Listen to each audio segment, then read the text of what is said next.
자, 오늘은 심리 분석은 크게 없고요. 쓴소리 좀 할까 합니다. 구독자님들과 시청하시는 분들 마음 단디 붙들어 매시고요.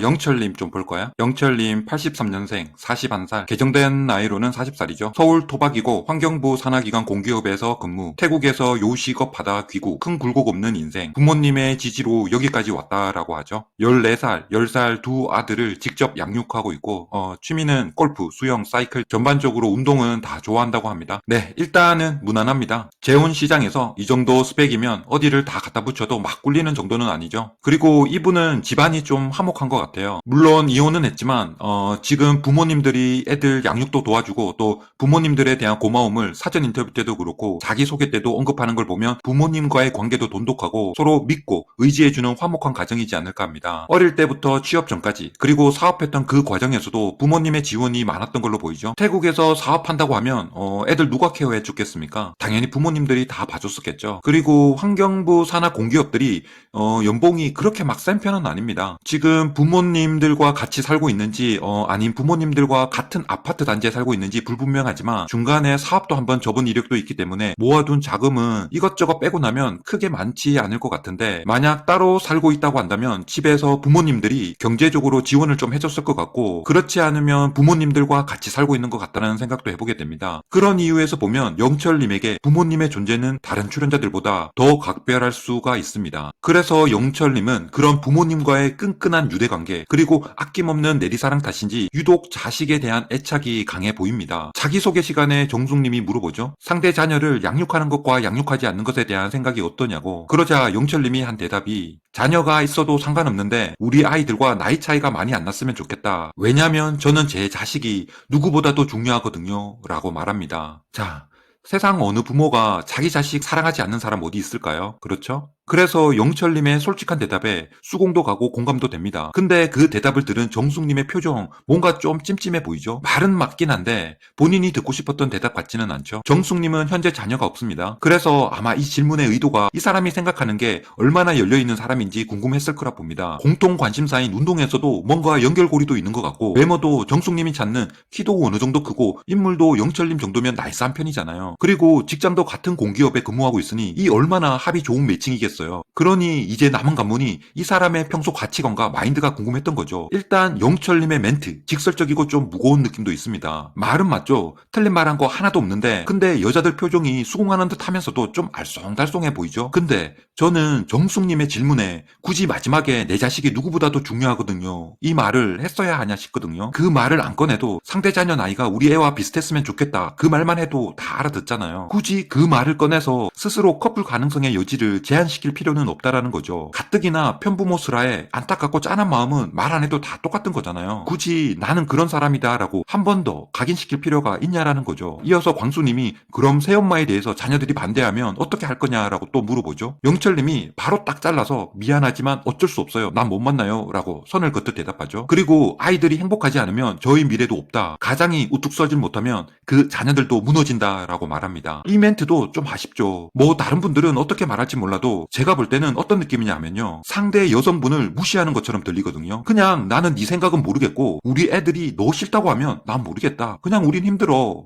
이거 아닌가요? 그러니 너 우리 자식한테 잘 보여야 된다. 알았지? 걔들이 너 판단해 줄 거니까 오케이? 애들한테 찍히면 너 그냥 아웃인 거 알지? 상대한테 이런 뉘앙스로 말하는 것과 뭐가 다르냐는 거죠. 스스로 가장이 우뚝 서질 못하면 그 자녀들도 무너진다라고 했는데 가장의 역할이 뭡니까? 애들은 어디까지나 아직 어리고 또 사춘기 아닙니까? 그럼 그 친구들의 판단과 해석이 100% 옳다고 지지해주는 게 가장의 역할입니까? 어른들의 판단을 수용하고 받아들이는 것도 교육의 일종인 겁니다. 그러면서 이해와 타협을 배우면서 자라는 거죠. 또한 그 과정에서 올바른 생각과 판단을 할 수 있도록 교정해주고 대화하고 이해시키고 설득하고 공감해주는 게 이런 게 더 바람직한 가장이 아니겠습니까, 여러분? 자기 애도 키우면서 속 터지는 게 한두 가지가 아닌데 하물며 남의 자식 키우고 케어해주는 게 보통 일입니까? 아무리 사이 좋다 해도 남의 자식 키우는 상대 배우자의 마음은 자기 자식 키울 때보다 살아는 팔을 걷듯 더 조심스러울 수밖에 없는 거죠. 자기 자식이면 말 안 들을 때 실컷 꾸짖기라도 하지. 그리고 막말로 애들 키우면서 어떻게 매번 사이가 좋을 수가 있습니까?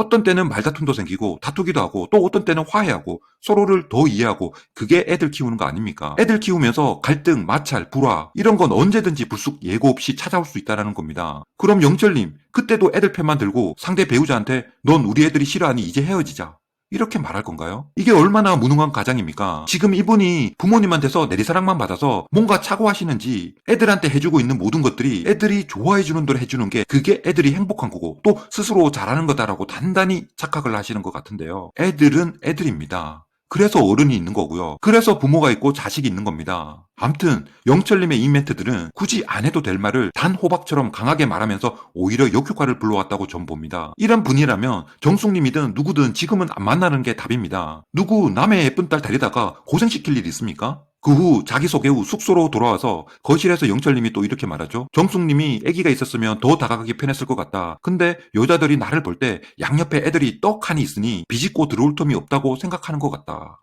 그러자 광수님이 근데 스스로 자기소개 때 애들이 우선이라고 말했기 때문에 그런 거 아니냐라고 하니 영철님은 또 그거는 절대 변할 수 없어요. 뭐 이것까지 변해서 여자를 만나려고 한다면 전 여자를 안 만나고 평생 혼자 살 거예요. 라고 말하죠. 근데 입은 삐뚤어져도 말은 바로 하라고 광순이 말이 맞죠. 본인이 자꾸 우리 애들 했으니 여자들 입장에서 보면 부담스럽죠. 본인만 애 있는 것도 아니고 돌싱 특집 아닙니까? 아이 둘 양육하는 게 문제가 아니라 본인 입이 문제인 것도 모르고 자꾸 애들을 배신하면서까지 뭐 이런 표현들을 쓰시는데 누가 누구를 배신하는 사람이 여기 어디 있습니까? 새로운 가족을 맞이하고 새로운 가족을 만들어가는 과정에서 가장으로서의 역할이 더 신중하고 무거울 텐데 자꾸 애들 두고 배신하느니 그런 표현을 쓰십니까? 이제 자기소개하고 뭐 시작도 안 했는데 무슨 편부모 피해의식에 찌들어 있는 사람 마냥 그런 모습을 보이냐는 거죠. 물론 애들에 대한 애틋한 사랑이 있다는 것도 이해합니다. 태국에서 사업한다고 나가있던 시절 그때 한동안 애들하고 떨어져 있었잖아요. 마음이야 애틋하겠죠. 근데 만약 그때 태국 비즈니스가 잘 나가서 번창하게 되고 또 태국 여자친구와도 잘 됐다고 한다면 그럼 이분이 과연 애들을 태국으로 데리고 왔을까요? 그리고 새엄마도 말도 제대로 안 통했을 텐데 애들 입장에서 보면 행복한 엄마 역할을 할 수 있겠냐라는 거죠. 그렇게 애들 끔찍히 생각하시는 분이 어떻게 또 태국에서 여자를 구했을까요? 이때까지 말하는 걸로 봐서는 24시간 애들 끼고 살아야 할 사람으로 보이잖아요. 그런 사람이 또 어떻게 태국에서 비즈니스를 한다고 부모한테 애를 맡기고 갔을까 싶기도 하고 암튼 미스터리입니다. 그리고 제가 이분 이혼 사유도 궁금해서 자기소개 때 계속 기다렸는데 마지막까지 이혼 사유에 대해서는 언급하지 않더라고요. 그것보다도 내가 지금 무엇을 하고 무엇을 좋아하고 또 무엇을 했는지 나라는 사람에 대해 많이 어필을 하시더라고요. 틀린 이야기는 아니긴 합니다만 이분들이 돌싱들이잖아요. 그래서 과거 배우자와 헤어진 사유도 그 또한 나의 일부분이 되는 겁니다. 그래서 상대방이 묻기 전에 상대방한테 얘기해 주는 것도 하나의 예의고 매너라고 전 봅니다. 또 똑같은 실수를 되풀이하지 않기 위해서는 서로가 짚고 넘어갈 부분은 짚어봐야 한다는 거죠. 그럼에도 난 굳이 기억하고 싶지도 않고 말하고 싶지도 않다고 한다면 어쩔 수 없긴 하죠. 영철님은 본인 스스로에 대한 자신감이 넘치니 뭐 나 강남 살고 키 크고 외모도 조진웅에 애 둘 있고 애들한테서 면접도 봐야 하는데 그래도 오고 싶은 사람 있으면 한번 와봐라 이 느낌 아닌가요? 그냥 결정사를 가시든지 나는 솔로도 가만 보면 그냥 부모님 등살에 떠밀려 나오신 분 같더라고요. 아직 준비가 덜 됐고 덜 간절하다라는 거죠. 그래서 애들 대학교 다 보내고 분가시키고 나서 사람 만나보시기를 더 추천드립니다. 그래도 다음 예고편 보니 정숙님이 또 마음 붙잡고 영철님에게 최선을 다하는 모습 보여주는 것 같더라고요. 자, 오늘은 너무 뵙기만 해서 마음을 채우고자 명상을 좀 해야겠습니다. 좋은 하루 보내세요.